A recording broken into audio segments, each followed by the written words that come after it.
महाराज लिंग पुराण से है ये, इसका नियम ध्यान में रखिए। क्या करना है, मिट्टी को लाना है, जल का छींटा देना, छींटा जरूर देना, घर में लेकर आए और जल का छींटा होना जरूरी है।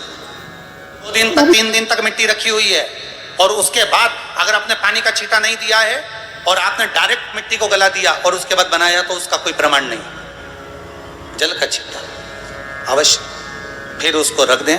15 दिन बाद बनाओ, 4 दिन बाद बनाओ, 3 दिन बाद बनाओ, 2 दिन बाद बनाओ। शिवलिंग जब बनाओ तब उस मिट्टी को, जो कलश आपने रसोई घर में रखा है चावल का दाना रखकर प्लेट के ऊपर, अर्थात उस कलश का जल उस मिट्टी में थोड़ा सा डालिए। क्यों डाला जाता है उसका भी भाव वर्णन किया है। अब भविष्य पुराण, स्कंद पुराण और अग्नि पुराण, इन तीनों से ले लिया गया। वर्णन किया गया जब उस कलश का जल हम डालते हैं तो उस कलश में पितरों का भाव आ जाता है, अन्नपूर्णा का भाव आ जाता है, घर में लक्ष्मी का भाव आ जाता है, संपदा का भाव आ जाता है।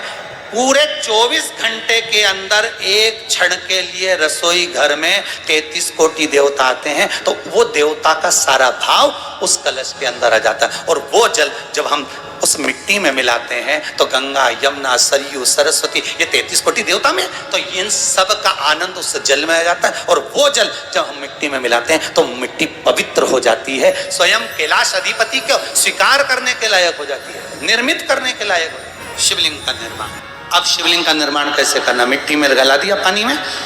सबसे पहले शिवलिंग बनाने से पहले पात्र को, पात्र जो होता है उसके नीचे एक बेलपत्र रखिए, बेलपत्र भी सीधा भाग, और इस बेलपत्र की जो डंडी है वो उत्तर दिशा में रखना है थाली के अंतर्गत। जब आप शिवलिंग का निर्माण करें उत्तर, इसके ऊपर जो गलाई हुई मिट्टी है वो डाल दीजिए।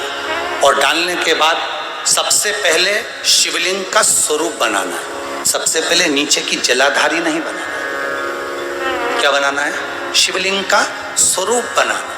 बनाने के बाद उसी शिवलिंग के पास में और मिट्टी डाल लीजिए, फिर जलाधारी का निर्माण करें, फिर जलाधारी।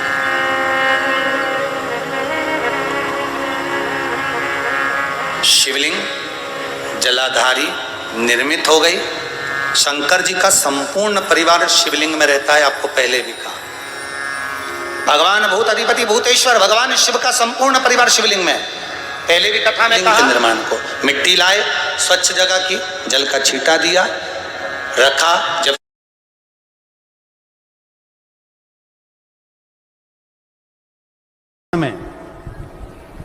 अगर मान लो 1 दिन आपका निकल भी गया, 2 दिन आपके छूट भी गए, कोई दिक्कत की बात नहीं।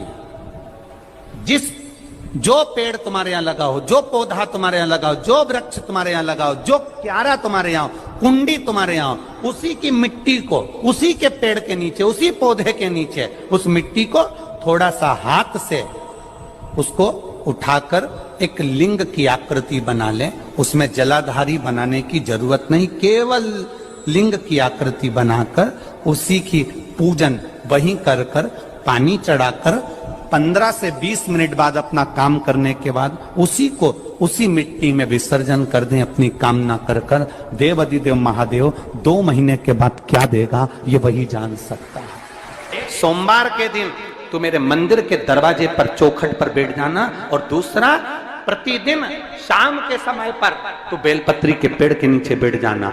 जो तेरी बेल वृक्ष के नीचे सेवा करने आए, जो शंकर जी के मंदिर में सोमवार को जल चढ़ाने आए, उसका जो पात्र जल चढ़ाकर जब वो घर लेकर जाए, उसके पीछे पीछे, पात्र के पीछे पीछे तू जाना, और उसके घर में लक्ष्मी का भंडार भरकर आए। लक्ष्मी बेलपत्र के वृक्ष के नीचे तू विराजमान हो जा।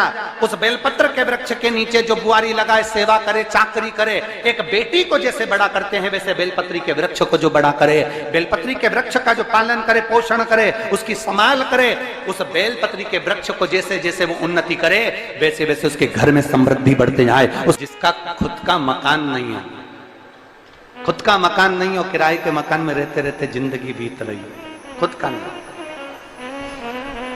और बहुत दुख का जीवन चल रहा हो, बहुत कष्ट का जीवन, बहुत अपना खुद का कोई मकान नहीं, मान लो प्लाट है पर मकान बन नहीं रहा, या कोई प्रॉपर्टी अपनी नहीं बन रही, तो हम इस व्यासपीठ से कहना चाहेंगे कि एक प्रयोग अवश्य करिएगा, एक प्रयोग अवश्य।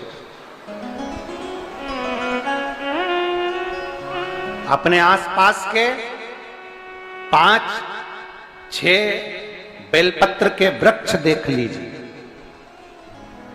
अपने आसपास के नजदीक के 5-6 बेलपत्र के बड़े बड़े वृक्ष देख लो या छोटे वृक्ष देख लो। उन 5-6 वृक्ष को धीरे धीरे उनकी सेवा करना प्रारंभ करो, उन वृक्षों को बड़ा करना प्रारंभ करो, उन वृक्ष के नीचे सफाई करना प्रारंभ करो, उन वृक्ष को जल देना प्रारंभ करो, उन वृक्ष को आप खाद देना प्रारंभ करो, उन वृक्ष की सेवा संभाल करना प्रारंभ कर दो, उस वृक्ष के नीचे बुआरी काटना प्रारंभ कर दो, झाड़ू लगाना प्रारंभ कर दो, उस वृक्ष के नीचे सफाई करना प्रारंभ कर दो। उस बेलपत्री के 5-6-7 वृक्ष को आप गोद ले लो। गोद लेना मतलब मैं इसकी सेवा करूंगा, मैं इसमें जल दूंगा, मैं इसके खाद दूंगा, मैं इसकी सेवा करूंगा। कुछ मत करो, बस केवल इस शरीर से उस बेलपत्र के वृक्ष की सेवा करना रोज प्रारंभ कर दो। 6 महीना इंतजार करना और 6 महीना लगातार सेवा करना।